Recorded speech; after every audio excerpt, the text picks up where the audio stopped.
And actually, you asked me to talk about this, so I'm going to go ahead and bring it in. Mm-hmm. Acceptance and commitment therapy / training. I do the / because the T is really important. It can be training or therapy. Actually talks about this idea. So it's an idea called self as context, and it's kind of a rough idea to get your head around, but I'm going to try my best to explain it. Mm-hmm. And I'm going to explain it with a counter idea to it, which is self as content. So to start with, self as content is where I am this thing. I am the emotions that I feel. I am my history that I experience. I am the identity that I take on. I am 100,000% these things. And so I use, as an example, an allegory or a, a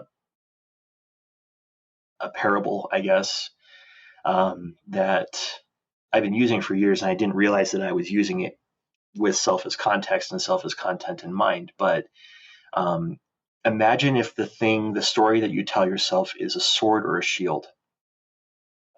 And I'll use an example of somebody who's suffering from cancer, because that's something anybody could experience.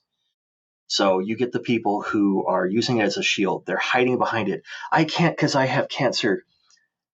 And they're hiding behind it and using it as something to protect themselves. And then you got the people who use it as a sword and they lash out.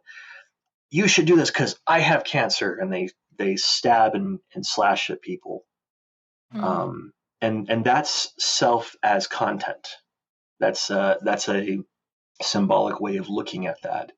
Mm-hmm. But if you flip it to self as context, which is saying, getting a degree of separation, so saying I am a person who happens to be experiencing cancer, then it changes the story. Not a lot. You're still a person who's experiencing cancer or whatever the challenge is that you're facing.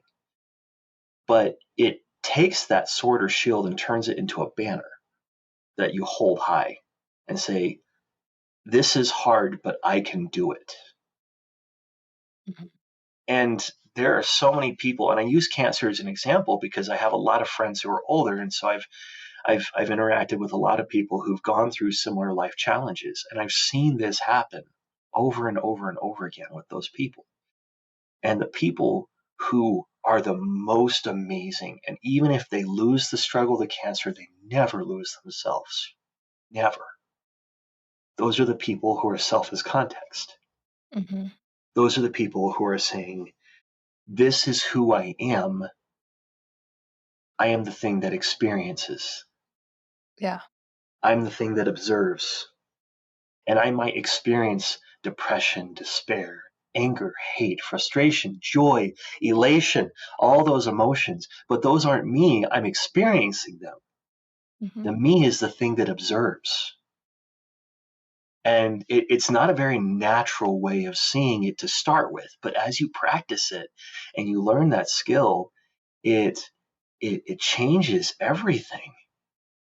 I used to be a very angry person. I find that kind of hard to believe.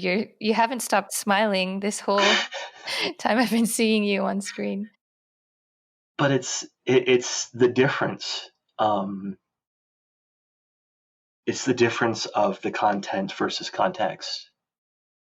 And I think that a lot of the challenges we face in this world are because people are getting so stuck in their story that they're not seeing that I am not the sum of my experiences. I'm the sum of what I take from my experiences.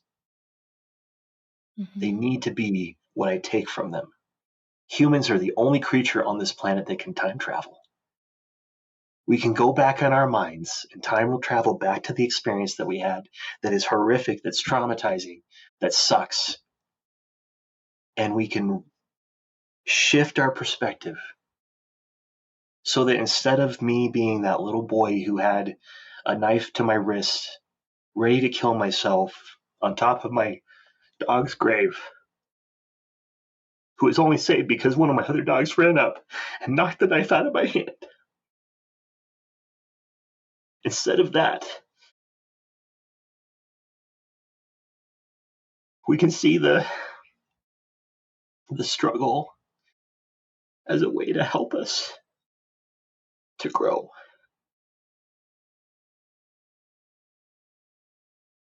Yeah. And Sorry. that's okay. But I definitely, I hear you and I get what you're saying. Like a lot of times I think we do that playback loop of that thing that happened in the past. And we are, even though it happened in the past, it's still occurring for us in the present. And if we want to overcome whatever that breakdown was, we need to be looking at it from the present moment and maybe even a different Yeah, possibility. And yeah. from there, we can create something new. We can be someone who we want to be instead of continuing to live in that story that we've created. The term that ACT uses is ruminate. That cycle of, Mm. of living it over and over. And Hmm. I know that cycle so well. And I'm so glad I'm out of it. Yeah. I was diagnosed with clinical depression. So like I've experienced how far it can take you and don't want to go back. I'm very happy where I'm at now, because where I'm at now, I can experience the full gambit of feelings. Yeah. You've been watching Autism Knows No Borders. If you like this video, please give it a thumbs up and subscribe to our channel. Also, we'd love to hear from you, so let us know what you think in the comments section. Click here to watch this interview in its entirety. You can also find us on your favorite podcast app. Tune in each week for engaging conversations of how people across the globe are inspiring change and building community. Thanks for watching. Take care.